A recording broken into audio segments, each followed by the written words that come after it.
Today, I'm going to tell you guys how I 32 wasn't good enough for my wife, 36. I still don't know why, and it still bothers me today. We were married for 9 years when my wife went from a happy outgoing communicative woman to a completely shut down and gloomy individual. She mentioned that she was having trouble finding purpose in life. She really enjoyed fitness and working out, so she did work at a gym as a trainer for a while, but suddenly quit after one of her students insulted her and said she didn't know what was good for them. She didn't want to work for a large corporation and couldn't find any shops to work at. Before I knew it, she stopped taking care of herself. She didn't want to exercise and started overindulging in edible treats she would normally limit herself with. But then, just as quickly as it happened, it started to reverse. My wife didn't tell me anything different other than she was starting to feel better.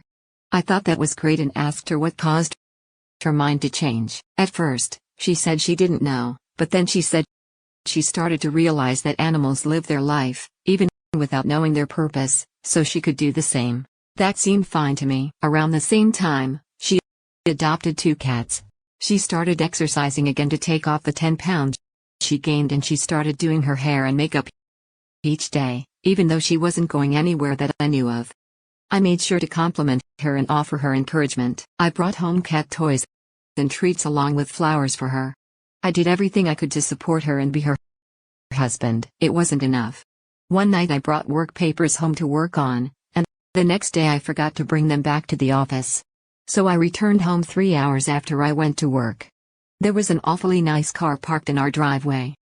My heart started racing instantly. I didn't recognize it, so I knew someone was visiting my wife. I parked behind this mystery car to block them in and ran into the garage. I closed the sliding garage door to slow down anyone trying to escape. I really was thinking about the worst-case scenario. After I entered the house, I made sure the front and back door were locked too. I went downstairs to our gaming basement, as we called it. As I came down the stairs, I saw them scrambling to stop doing what they were doing. One of them was my wife, and the other was a man I saw once before. I saw him at my wife's cousin's funeral a month ago. Right before my wife's outlook on life changed for the better. Was this guy blood related to my wife? I didn't know. They were both naked. AP grabbed his clothes and dove behind a stack of boxes to get dressed. My wife wrapped a blanket around her, sat on the couch, and face planted into a pillow to scream. I asked loudly what the hell was happening right now. And my wife just asked me what I was doing back home. I asked if that was really important when I just found her screwing another man, and quickly followed up by asking who the hell he was. She said he was Alan, but we'll just call him AP. They met at the funeral we went to, and they weren't going to have sex, they were just going to make out for some innocent fun. I was so offended and disgusted with her at this moment. Why did she think that was even okay? Why did she want to do this, and did she take me for a fool? It was obvious to me they were having sex when I came down the steps, and I was sure this wasn't the first time he was in her house. I decided to bluff. I told her I installed discreet security cameras outside her house 4 months ago, so I was going to know if this wasn't the first time he was here. I shouted to AP, who was still hiding, and asked him if he'd been to my house before this. He was extremely nervous when he replied, telling me he didn't want any trouble and would prefer to stay out of it.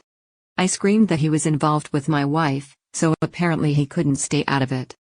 I asked him again if he was in my house before, and he said he would tell me whatever I wanted to know if I came with him outside to his car. My wife screamed for him not to tell him anything, which was the first admission that she wasn't telling me the truth. I looked at her with fury in my eyes. I couldn't help it. I'm so glad I didn't completely snap and go crazy or anything. I agreed to AP's terms and went with him outside. He couldn't have been older than 24, so he was at least 12 years younger than my wife. On the way out, I locked my wife in the basement. I had to shut the door really quickly because of how close she was to following us and protesting. I didn't want her to interrupt us at all. When we got outside, AP was very discouraged to see that his car was blocked in. I told him to start spilling the beans.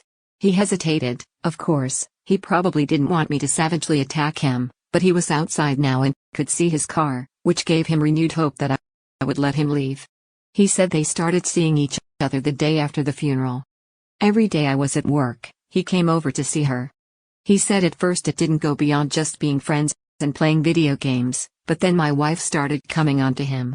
She would ask him how she looked and stuff like that, until they finally ended up doing it.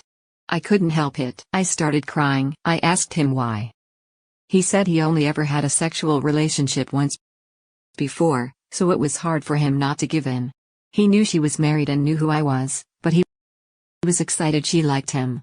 I said that was enough explanation. I thanked him for telling me the truth like a man. I moved my car so he could leave.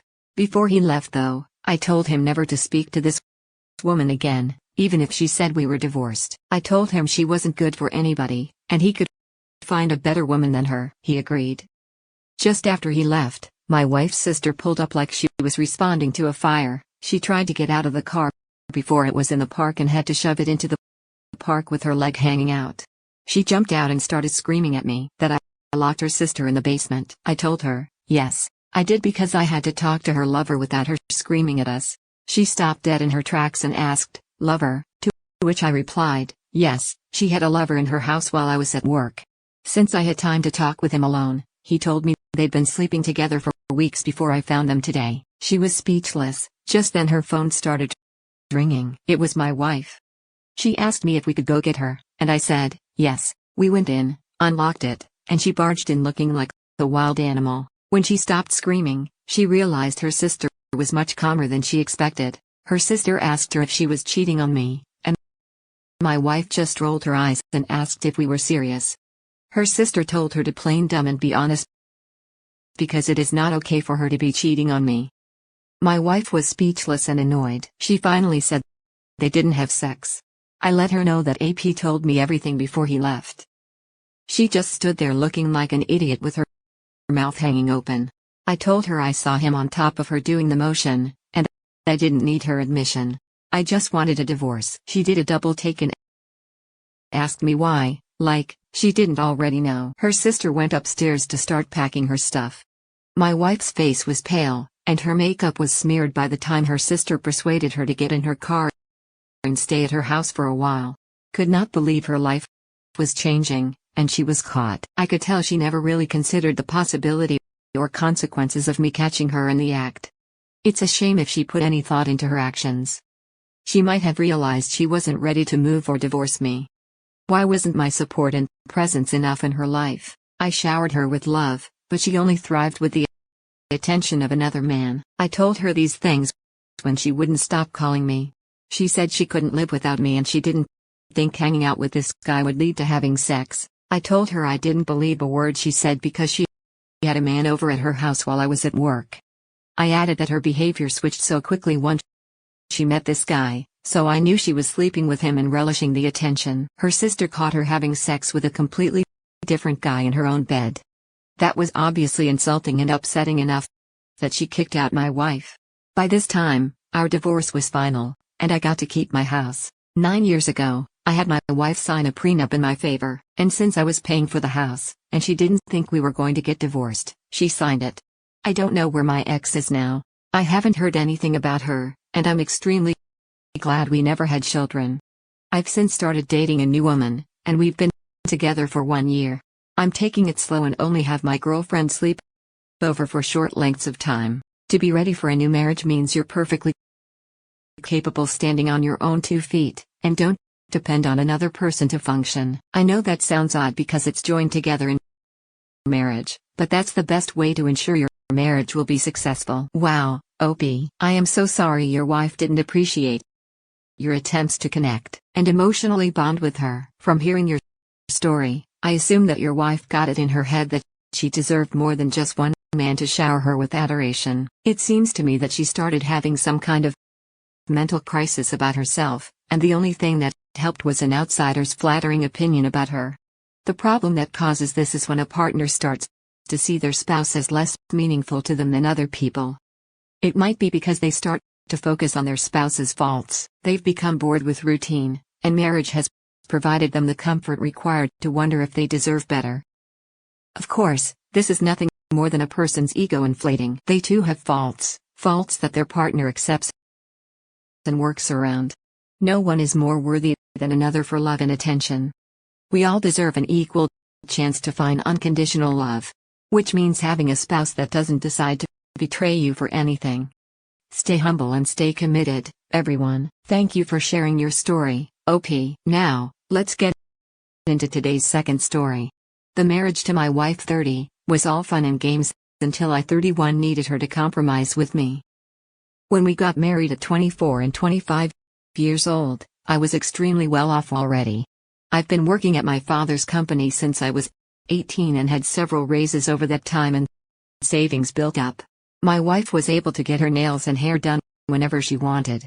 I bought her a nice car and made sure it was always safe and legal. She didn't have anything to worry about, and she got everything she wanted. She was a good wife to me and never acted suspiciously or unhappy. The only thing I expected of her was to be there and have dinner ready when I got home from work.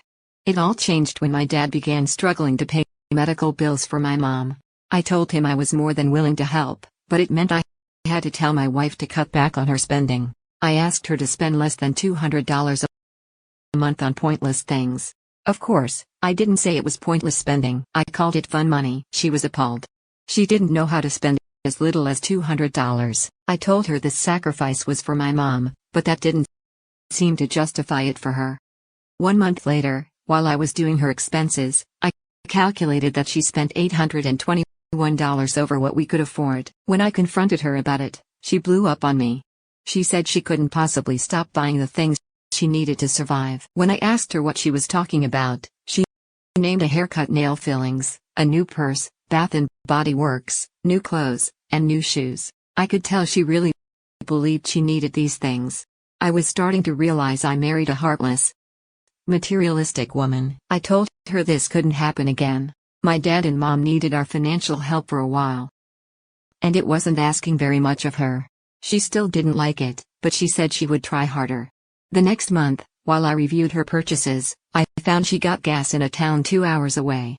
This shocked me. I had no idea she even left town. I decided it was much better not to bring it up with her. Instead, I got a GPS tracker and put it on her car. I was going to accumulate proof that she was using my money to see someone behind my back. Surprisingly, that month for spending decreased from $821 over to only $305 over. Still bad, but she tried.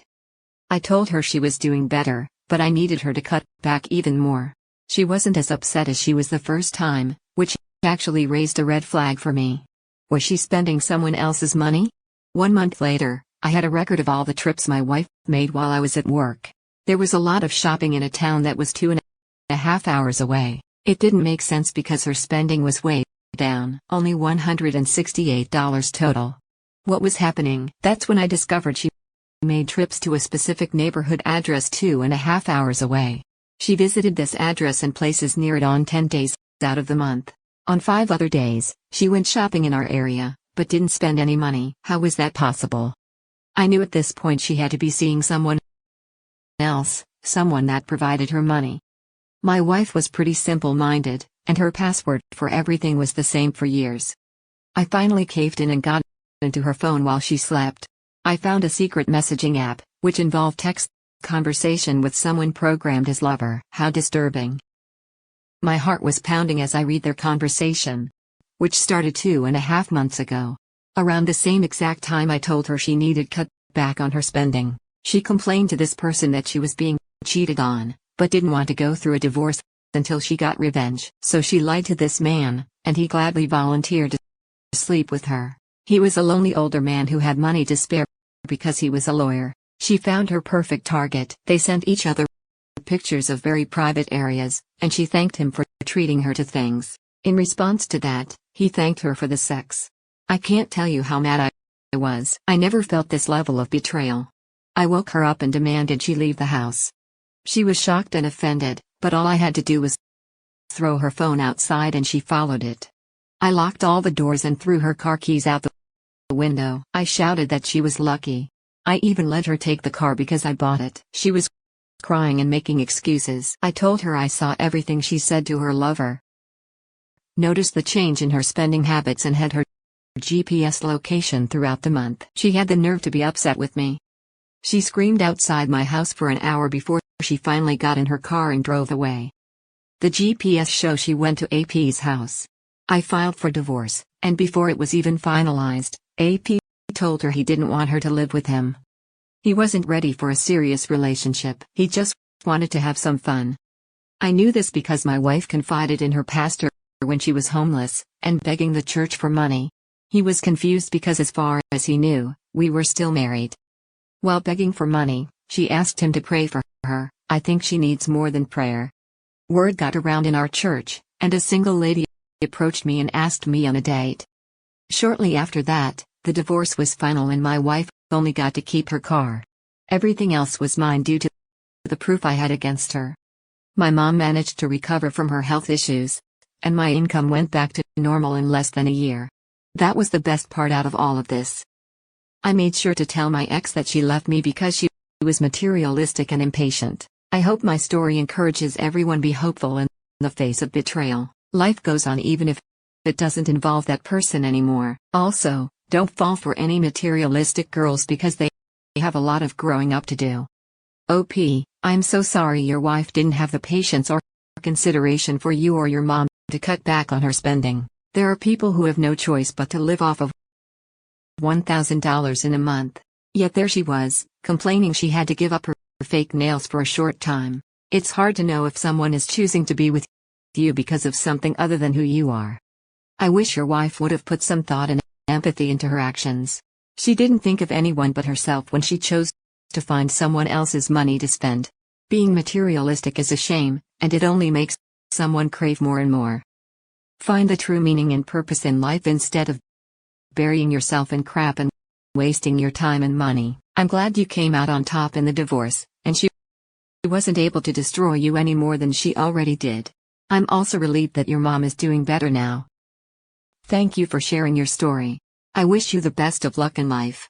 Thank you all for taking the time to listen to today's stories. If you enjoyed listening, please feel free to like and subscribe if you haven't already. Also, comment below with your thoughts on what happened. Take care.